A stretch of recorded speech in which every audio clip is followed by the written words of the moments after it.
नमस्कार एवं उत्तराखंड देख रहे हैं आप। मैं हूं आपके साथ ऋतुश्री पथरिया। खबरों की शुरुआत से पहले एक नजर हेडलाइंस पर।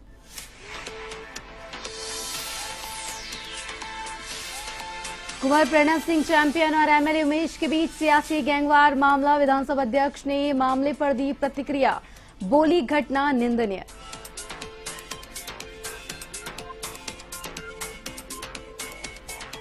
सीएम धामी ने की शारदा कॉरिडोर परियोजना की समीक्षा बैठक। अधिकारियों को दिए दिशा निर्देश, बोले कॉरिडोर के कार्यों में तेजी लाई जाए।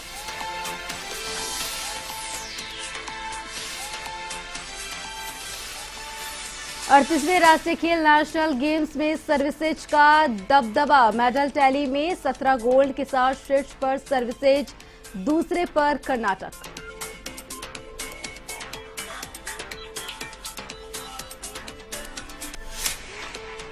और नैनीताल पुलिस की बड़ी कार्रवाई, नशीली दवाओं का पकड़ा जखीरा। 2 शातिर तस्कर को किया गिरफ्तार।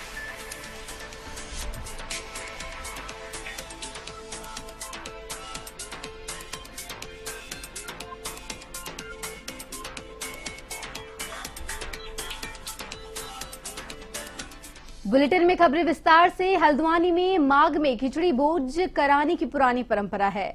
यहां प्रवास कर रहे जोहार शोका समुदाय के लोग अपनी संस्कृति को बचाए रखने और अपनी परंपरा को आगे बढ़ाने के लिहाज से द्वेनी मिलन कार्यक्रम यानी खिचड़ी भोज का आयोजन करते हैं। पिथौरागढ़ जिले के सीमांत इलाके में मुनिस्यारी का जोहार शोका समुदाय 19 सालों से द्वेनी मिलन कार्यक्रम का आयोजन करता है। इसके मुताबिक वे अपने घर से सभी विवाहित बेटियों को अपने घर आमंत्रित करते हैं और उसे खिचड़ी देते हैं। अब यह आयोजन व्यक्तिगत न होकर सामूहिक होने लगा है। जौहर शोका समुदाय के लोगों ने खिचड़ी भोज का आयोजन किया, जिसमें करीब 200 से ज्यादा लोगों ने हिस्सा लिया। बेटियों का तिलक लगाकर स्वागत किया गया और खुशहाली का आशीर्वाद दिया गया। सभी बेटियों को खाना खिलाया गया और उन्हें उपहार दिए गए और अपने स्थानीय सांस्कृतिक धुनों पर नाचा गाया गया। हमारा जो ये माघ का महीना लगता है तो उसमें अपनी भांजियों को और अपनी बेटियों को जो है अपने मायके बुलाया जाता है खिचड़ी भोज के लिए। इसमें उड़द की दाल का जो है खिचड़ी बनाया जाता है। तो यहाँ पे हमारी सभी जो धैनियाँ आई हुई हैं उनको आदर पूर्वक जो है टीका लगा के उनका तिलक करके एक बैच दिया गया है। रीज़न तो यही है कि हम लोगों को जो है आपस में एक दूसरे के साथ मिलना, क्योंकि हम लोग बहुत इधर उधर रहते तो एक साथ नहीं मिल पाते। तो इसलिए इस तरह के आयोजन के द्वारा हम लोग हमारी संस्कृति को बचाना चाहते कि हमारे पूर्वजों का क्या था और क्या है, और हम अपने बच्चों को भी ये सिखाना चाहते हैं। जोहार में हम लोग जो जोहारी हैं, शौका समाज है, ये विगत कई वर्ष शताब्दी से ये चला आ रहा है। इसमें माघ महीने में हम लोग अपने बहनी बेटियों को और अपने परिवार के साथ उनको खिचड़ी भोज के लिए बुलाते हैं। प्रधानमंत्री नरेंद्र मोदी के प्रस्तावित दौरे के लिए तैयारियां जोरों पर है। जिलाधिकारी डॉक्टर मेहरबान सिंह बिष्ट ने हर्षिल क्षेत्र का दौरा किया। इस दौरान उन्होंने अधिकारियों को समयबद्ध ढंग से कार्य पूरा करने और गुणवत्ता और सुरक्षा का विशेष ध्यान रखने के निर्देश दिए। इस दौरान जिलाधिकारी ने पुलिस अधीक्षक सरिता डोवाल के साथ सुरक्षा इंतजामों के संबंध में विचार विमर्श किया और सुरक्षा व्यवस्था से संबंधित विभिन्न पहलुओं का जायजा लिया और अधिकारियों को इस संबंध में जरूरी निर्देश दिए। प्रधानमंत्री नरेंद्र मोदी का इस महीने मुखवा और हर्षिल का भ्रमण करने की संभावना है।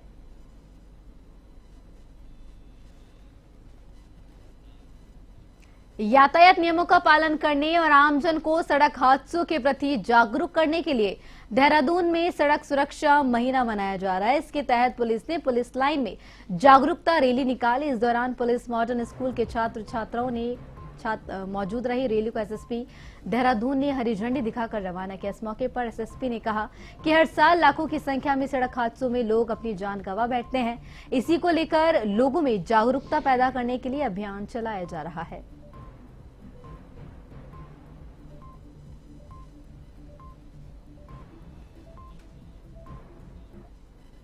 केंद्रीय बजट के बाद अब धामी सरकार भी राज्य के बजट की तैयारियों में जुट गई है। केंद्रीय बजट में गरीब, युवा, किसान और महिला सशक्तिकरण पर फोकस किया गया है। प्रदेश की धामी सरकार का बजट भी इन 4 बिंदुओं को केंद्रित करेगा। इसी के साथ ही राज्य गठन का रजत जयंती वर्ष होने से इस वर्ष का बजट कई मायनों में खास रहने वाला है। वित्त मंत्री प्रेमचंद अग्रवाल ने बताया कि राज्य का बजट जन कल्याण की अवधारणा पर आधारित होगा। सभी वर्गों से सुझाव आमंत्रित किए जा रहे हैं। और अब ये बजट हमारा केंद्र का बजट प्रस्तुत हुआ है, ये हमारे बजट के लिए मार्गदर्शन का काम करेगा, क्योंकि आप जानते हैं जो भी नई स्कीम केंद्र से जो लॉन्च की जाती है उसका भी हमें प्रावधान करने का एक टाइम मिलता है। तो उसके लिए भी हम सारे चीज़ों को देखते हुए ये बजट हम लोग पेश करेंगे और हमारा मकसद भी है कि पूरे प्रदेश और प्रदेशवासियों के सर्वांगीण हित के लिए, सर्वांगीण विकास के लिए हम ये बजट प्रस्तुत करने का प्रयास करें। नेशनल गेम के 5वें दिन रुद्रपुर के मनोज सरकार स्पोर्ट्स स्टेडियम में वॉलीबॉल का फाइनल मैच खेला गया। पहला मैच महिला वर्ग की केरल और तमिलनाडु के बीच खेला गया। कड़े मुकाबले में केरल ने तमिलनाडु को 3-2 से हराकर गोल्ड मेडल अपने नाम किया। तो वहीं पहला सेट केरल के तमिलनाडु को 25-19 से हराया गया। तो वहीं जिसके बाद तमिलनाडु ने मैच में वापसी करते हुए केरल की टीम को 2 सेट मतलब 25 से 22 से हराया। तमिलनाडु को सिल्वर मेडल से संतोष करना पड़ा। कांस्य पदक के लिए राजस्थान और चंडीगढ़ का मुकाबला हुआ, जिसमें राजस्थान टीम ने चंडीगढ़ को 3-0 से हराकर कांस्य पदक हासिल किया। कि एक नया प्रदेश इतना बड़ा आयोजन करने में सक्षम हुआ है, जिसको आयोजित करने में उत्तर प्रदेश जैसे बड़े बड़े राज्य हैं वो पीछे रह गए। और मैं बधाई दूंगा इस बात के लिए कि यहाँ के युवाओं को प्रोत्साहित करने का एक बहुत बड़ा एक प्रयास ये किया है, जिसमें निश्चित रूप से ये सफल रहेंगे। बच्चों में बहुत क्रेज है और मैं कहना चाहता हूँ आप सबके माध्यम से कि जो लोकप्रिय यहाँ की जनता यहाँ आई है, जिनका इंटरेस्ट इस वॉलीबॉल खेल के प्रति है, ये आपको अपने आप रुझान बताता है।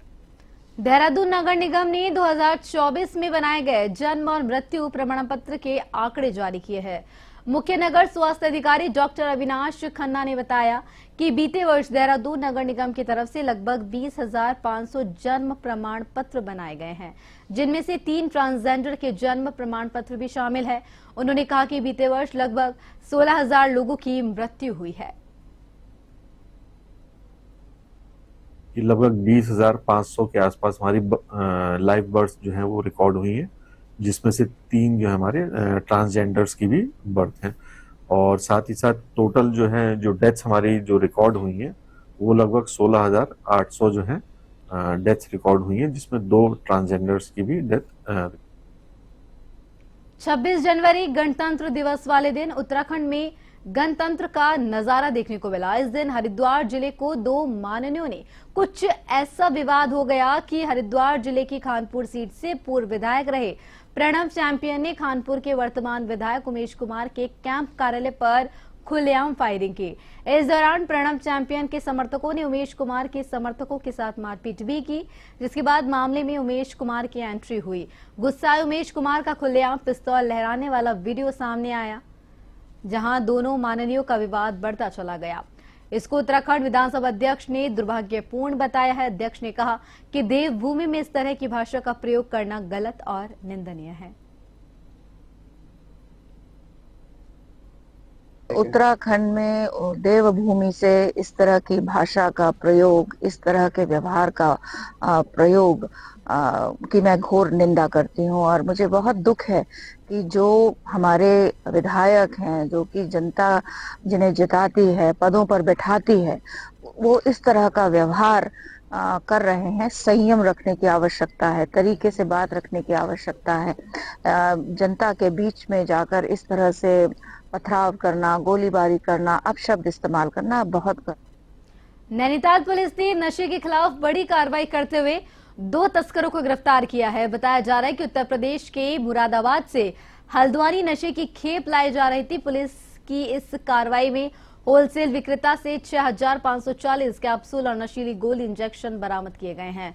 गिरफ्तार किए गए दोनों आरोपी हल्द्वानी के बनभूलपुरा इलाके के रहने वाले हैं। पुलिस के मुताबिक आरोपियों का मुख्य उद्देश्य नशीली दवाओं के जरिए अधिक मुनाफा कमाना था। दोनों आरोपी लंबे समय से हल्द्वानी में नशे की सप्लाई कर रहे थे। उधर भवाली पुलिस ने भी एक चरस तस्कर को गिरफ्तार किया है, जिसके कब्जे से 474 ग्राम चरस बरामद की गई है। कल हल्द्वानी जो पुलिस है और एसओजी ने मिलकर एक अभियुक्त को गिरफ्तार किया। उसके कब्जे से कुछ नशीले कैप्सूल और गोलियां बरामद हुई।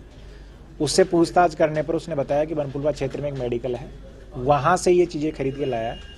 और एसओजी और बनपुलपुरा थाने की टीम ने जो अभियुक्त था दूसरा वाला, उसके घर पर रेड किया और वहाँ से बड़ी मात्रा में नशीले जो कैप्सूल हैं और जो गोलियां वो बरामद की गई है।